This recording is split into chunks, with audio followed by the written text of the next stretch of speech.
Alright, hello class and welcome back. This is our Week 8 introduction video to the course and the materials. It is Week 8. As you know, that means we are nearing the end of the term, and that means that in relationship to the final projects, presentation, that you should have at this point begun thinking about your project and begin laying out the groundwork to make sure that you can complete the assignment on time and not be flipping out at the end of the term because you have so much work to do and so little time to do it. Use your time, proportion it out so that you can tackle both your weekly assignments and begin planning ahead to complete that project. This week is fairly straightforward. In terms of textbook readings, again, we have two chapters. Both are looking at the eras, the decade immediately before and immediately after World War II. So we're looking at the late 1930s through the 1950s, gearing up for what next week will be an exciting unit on the civil rights movement. But this week, as I said, we're going to be looking primarily at the 1930s, 40s, and 50s. So the topics will include World War II.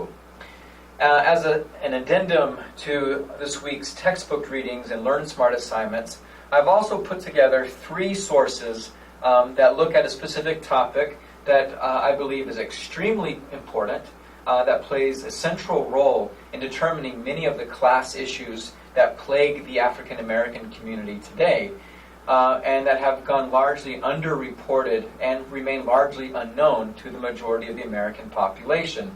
And by this time, speaking about housing discrimination. So I've set aside three articles. Two are print, one is an audio podcast that you can listen to.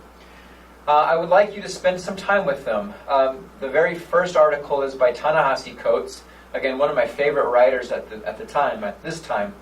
And he's talking, and his article is about the case for reparations.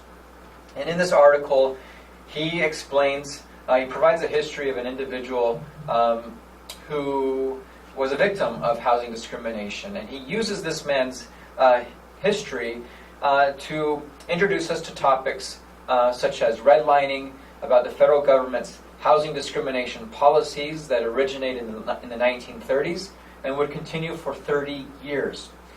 In a separate video, I'll speak at greater length about this article and about some of the main ideas that Ta-Nehisi Coates brings up. In addition, this topic, housing discrimination, will be the topic that you will be responding to in your weekly discussion board, as well as your writing assignment for Sunday. The other two articles, one is by an author named Matthew Desden, looks at the current issues in housing discrimination revolving around the ideas of eviction. And Matthew Desden won a Pulitzer Prize last year for his book called Evicted. In it, as a graduate student, he went undercover and lived in urban Milwaukee during the financial recession in 2009, 2010. And while he was there, he was interviewing people and provides an expose of sorts of the eviction crisis. And he provides an in-depth look at the struggles that many urban families face when it comes to eviction. And so I would like you to read through his article, and you will be responding to it for your Sunday writing assignment. Okay, I think overall, in terms of the way that this course is progressing, I think we are really gearing up for a strong finish. Again, a reminder to spend some time thinking this week about your presentation topic. You know, what have we looked at? What topics have we addressed? What has caught your fancy? What would you like to know more about? And I encourage you to begin looking at that topic and researching it. Again, you will not be submitting a written research paper for this class, but instead you will be taking that research and preparing it in a presentation, which will be due the final week of class. As always, if you have questions regarding this week's topics, about the topics that we've looked at in this course, about the assignments, about grades, please shoot me an email or give me a call, and I'll be happy to discuss them with you. Good luck to you this week. and I'm looking forward to reading your thoughts, especially about this crisis of housing discrimination.